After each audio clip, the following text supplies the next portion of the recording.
Bugün dostlar dünən aldıqlarım şeyləri dadım testinə keçiyoruz indi. Dünən aldıqlarımı bir gün dadacağım və onun üzərindən puanlayacağım. Görək hansı daha yaxşıdır.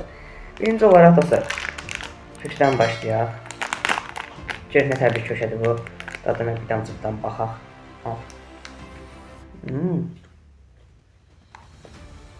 Yəni yaxşı köşədir, amma belə harca belə qalıqdı, yavaş-yavaş belə quruma tərəf gedir. Məncə buna puan verəsi olsaydım 4 üzəri 5, 4.5 az verərdim belə. Bunu qoyaq bir qırağa. Öncə də sualımıza.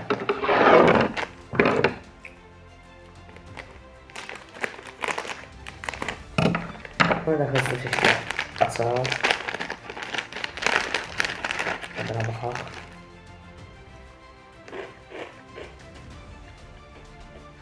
Həm kebablı olmasından, həm də belə quru olmasından çox gözəldir. Acısı da yaxşıdır. Yəni puan verəsi olsaydım buna 7 puan verərdim. Yəni çox gözəldir. 7 tam puan verirəm. Çünki çox gözəldir. 10 da puan verərdim, amma məncə çox daha yaxşı deyil də belə. Orta vəziyyətdir. Qiymətinə uyğundur. İndi bunların üstündən bir video burax qədər görək. Biri nətərdir. Ay.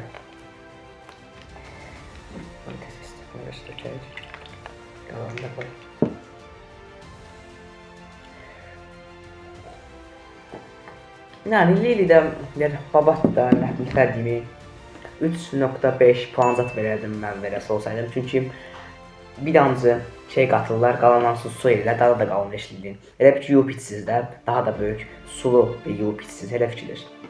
Dostlar, qalanlar smışqalardır. Hərəsində ayrı-ayrı açaq. Dadlarına baxaq görək hansı daha yaxşıdır. 10 qəpiklik yoxsa 7 qəpiklik.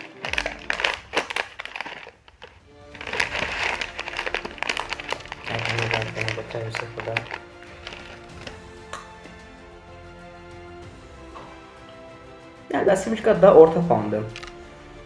Yaxşıdır da, yəni puan verəsi olsaydım təxmini olaraq buna 5 puan verərdim. Çünki soğuduğu üçün dükana nə qədər qalır, soğuyur da istər-istəməz. Ona görə biraz soyuq tadı verirdi. İndi də 20 qəpikliyə. Görək 20 qəpiklik smışqa nə qədər dadlıdır. Biraz yaxşı olar.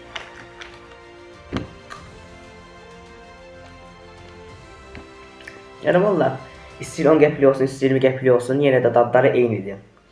Yəni valla eyni dadı verdim mən istər-istəməz. Buna da elə puanım %10 deyirəm.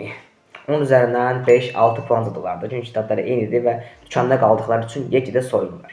Və dostlar, video buraya qədər idi. 2 dəfə 1 manat bunlar almışdım və bugün tadım testini elədim bunların. Belə videoların davamı üçün kanala abunə olub və like atmayı unutmayın. Başqa videolarda görüşmək üzrə. Hoşça kalın.